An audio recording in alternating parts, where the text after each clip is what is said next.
ओम श्री गुरुवे नमः। विश्वं दर्पण दृश्यमान नगरीतुल्यं निजान्तर्गतं पश्यन्नात्मनि मायया बहिर्बोधभूतं यथा निद्रया या साक्षात् कुरुते प्रबोधसमये स्वात्मानम् एव अद्वयं तस्मै श्रीगुरुमूर्तये नमः। इदं श्रीदक्षिणामूर्तये। ओम शांति शांति शांति। प्रणाम भवन। मांडुक्य कारिका प्रवचन व्यातथ्य प्रकरण से स्वामी श्री अखंडानंद सरस्वती जी महाराज का दिव्य ग्रंथ, जिसमें भगवान पेज नंबर 326 से आगे करते हुए और अध्याय चल रहा है परमार्थदर्शी का स्वातंत्र्य। तो स्वामी जी बताते हैं कि यह वेदांती लोग जो रज्जु सर्प कहते हैं, इसका एक खास मतलब है। क्योंकि नए लोग कहते हैं कि रज्जु सर्प सुनते सुनते तो हम घबरा गए। हमारे एक व्याकरण पढ़े लिखे पंडित हैं, वे एक बार भाष्य का अनुवाद करने लगे तो उसमें एक जगह था रज्जत सर्पवत। यह संसार कैसा है? बोले कि रज्जत सर्पवत है। अब उन्होंने अपना व्याकरण भिड़ाया कि रजत सर्पवत क्या हुआ, तो कोई चांदी का सांप, रजतस्य सर्पः रजत सर्पः तद्वत, अर्थात चांदी के बनाए हुए सांप की तरह है। लेकिन उसका मतलब यह नहीं है। आप इसे समझो कि सुक्तो रजवत रज्जो सपवत, या उसका मतलब है माने सीप में चांदी की तरह और रज्जू में सांप की तरह यह संसार ब्रह्म में कल्पित है। तो नारायण, कई हमारे अनपढ़ महात्मा लोग भी इस दृष्टांत से परहेज करते हैं।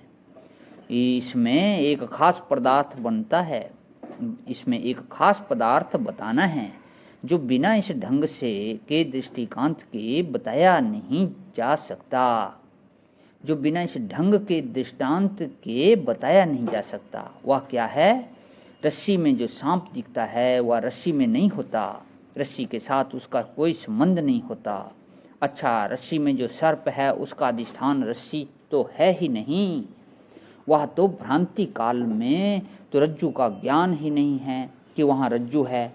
सांप ही सांप दिखता है, तो असल में सांप जो है वह देखने वाले की बुद्धि में है। इसलिए सांप का अधिष्ठान कौन है? तो सर्पकाराकारित बुद्धि का जो अधिष्ठान है वही सर्प का अधिष्ठान है।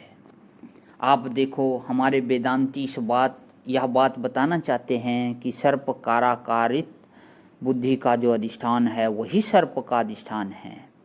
आप इसको और समझो। असल में सांप जिसमें दिख रहा है उस समय रस्सी में तो है नहीं, तो कहाँ है? बोले कि बुद्धि में है। तो सांप का अधिष्ठान कौन हुआ? बुद्धि का जो अधिष्ठान है वही सांप का अधिष्ठान है, क्योंकि बुद्धि से जुदा सांप नहीं है। बुद्धि का अधिष्ठान कौन है? अपना आत्मा है। बुद्धि का प्रकाशक कौन है? अपना आत्मा है। बुद्धि का प्रकाशक कौन है? अपना आत्मा है। तो भ्रांति से जो पदार्थ दिखाई पड़ता है उस पदार्थ का अधिष्ठान दूसरा नहीं होता, उस पदार्थ का अधिष्ठान देखने वाला ही होता है। अब आप एक बार यह प्रपंच का अधिष्ठान जो ब्रह्म है उसके बारे में विचार करो। असल में जो प्रपंच है वह ब्रह्म में नहीं है, प्रपंचाकाराकारित बुद्धि में ही है।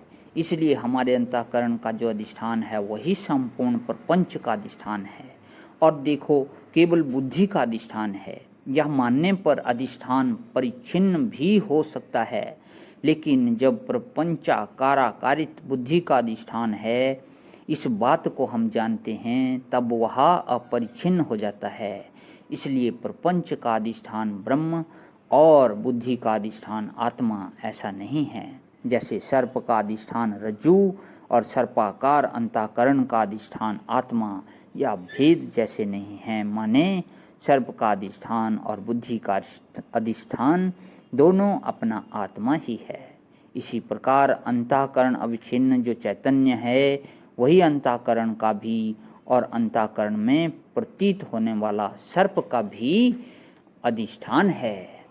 इसका अभिप्राय यह हुआ कि अंतःकरण और अंतःकरण में जो कुछ मालूम पड़ता है, अनंत जीव, अनंत जगत और अनंत ईश्वर आदि, ये सब के सब अंतःकरण के द्वारा परब्रह्म परमात्मा में प्रतीत होते हैं।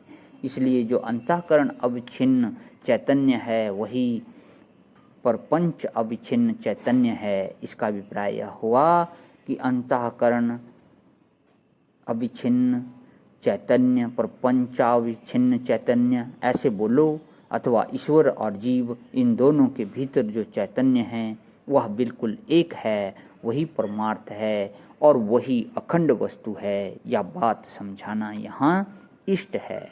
प्रणाम भगवान। ओम शांति शांति शांति।